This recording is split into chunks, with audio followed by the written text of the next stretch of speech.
अंजू, आप देख रहे हैं द संकेत लाइव। आज हम बात करेंगे 14 अप्रैल की, जो सिर्फ एक तारीख नहीं बल्कि भारत के इतिहास और सामाजिक चेतना का एक ऐसा दिन है जिसने देश की दिशा और दशा दोनों को बदल दिया। यह वो दिन है जब देश भर में स्कूल, बैंक और सरकारी दफ्तर बंद रहते हैं। लेकिन सवाल यह है कि क्या यह सिर्फ एक छुट्टी है या इसके पीछे कोई गहरी सोच और संघर्ष छुपा हुआ है? क्योंकि इस दिन जन्म हुआ था उस महान व्यक्तित्व का जिसे हम डॉक्टर भीमराव अंबेडकर के नाम से जानते हैं, जिनका नाम आते ही संविधान, समानता, न्याय की पूरी अवधारणा हमारे सामने खड़ी हो जाती है। उन्होंने सिर्फ संविधान नहीं लिखा बल्कि एक ऐसे भारत की नींव रखी जहां हर नागरिक को बराबरी का अधिकार मिले। लेकिन आज जब हम 2026 में खड़े हैं और समाज में आरक्षण, समानता और अधिकारों पर लगातार बहस हो रही है, तब सबसे बड़ा सवाल यही है कि क्या हम सच में उनके बताए रास्ते पर चल रहे हैं या फिर हमने 14 अप्रैल को सिर्फ एक सरकारी छुट्टी तक सीमित कर दिया है। 2026 में 14 अप्रैल मंगलवार के दिन पड़ रही यह छुट्टी, इसे केंद्र सरकार ने गजेट्स हॉलीडे घोषित किया है, यानी देश भर में अधिकतर सरकारी संस्थान बंद रहेंगे।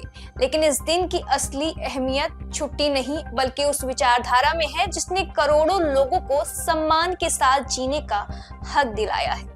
डॉप्ट के आदेश और भारतीय रिजर्व बैंक के हॉलिडे कैलेंडर में इस दिन को शामिल किया जाना इस बात का संकेत है कि यह सिर्फ एक तारीख नहीं बल्कि राष्ट्र सम्मान का प्रतीक है।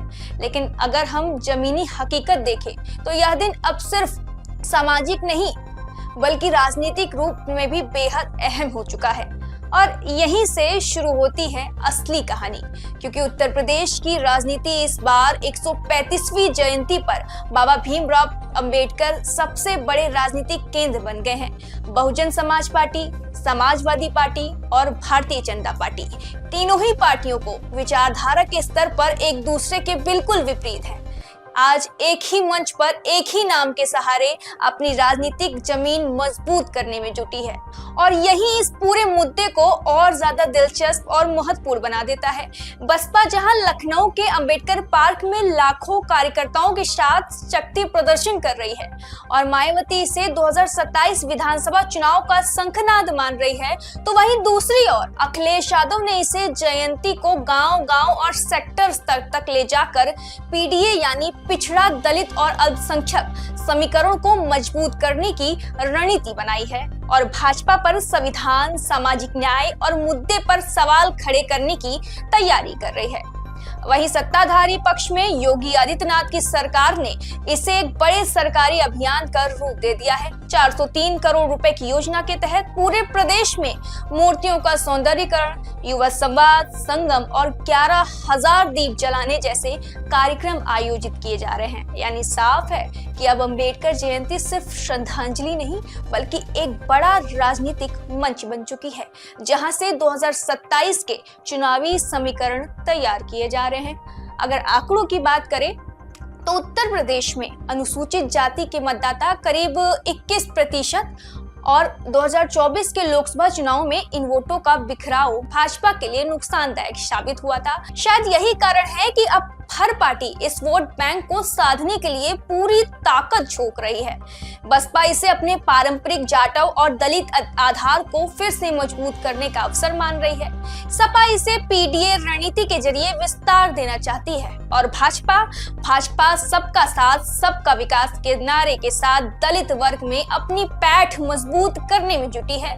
लेकिन सबसे बड़ा सवाल यही है, क्या बाबा साहब की विचारधारा अब सिर्फ चुनावी रणनीति बनकर रह गई है या फिर सच में समाज में बदलाव का माध्यम बन रही है? राजनीतिक विश्लेषकों का मानना है कि आज बाबा साहेब के विपरीत किसी एक पार्टी तक सीमित नहीं रही है, बल्कि यह हर दल के लिए एक राजनीतिक मजबूरी बन चुकी है, क्योंकि आज का दलित मतदाता पहले से ज्यादा जागरूक है और वह सिर्फ वादों पर नहीं बल्कि सम्मान और प्रदर्शन के आधार पर अपना वोट देता है। यही वजह है कि 14 अप्रैल अब सिर्फ एक जयंती नहीं बल्कि एक राजनीतिक संदेश बन चुकी है। और यह कहना गलत नहीं होगा कि यह 2027 विधानसभा चुनाव की अनऑफिशियल शुरुआत भी है। वहीं मायावती ने आज के दिन की शुरुआत एक ट्वीट के साथ की है, जिसमें उन्होंने कहा है कि विशाल आबादी वाले अपने भारत देश के बहन और समाज के सभी बहुजन के मसीहा, भारत रत्न, बोधिसत्व, परम पूज्य बाबा साहब बाबा भीमराव अम्बेडकर को आज उनके जयंती पर प्रातः मेरे द्वारा शत शत नमन, पुष्पांजलि और आपार श्रद्धा सुमन अर्पित करने के साथ ही बीएसपी के लोगों द्वारा पूरे देश भर में खुद व अपने परिवार सहित पूरी मिशनरी भावना के साथ भावभीन श्रद्धांजलि एवं श्रद्धा सुमन अर्पित करने के लिए सभी लोगों का तहे दिल से आभार, शुक्रिया एवं धन्यवाद। अंत में सवाल आपसे है कि हम 14 अप्रैल को सिर्फ छुट्टी मानकर आगे बढ़ जाएंगे या फिर इसे एक अवसर बनाकर उस सोच को समझने की कोशिश करेंगे जिसने हमें बराबरी और न्याय का अधिकार दिया। क्योंकि अगर हम सच में डॉक्टर भीमराव अम्बेडकर को श्रद्धांजलि देना चाहते हैं तो हमें उनके विचारों को अपने जीवन में उतारना होगा, तभी यह दिन अपने असली मायने में सफल होगा। जय भीम, जय भारत।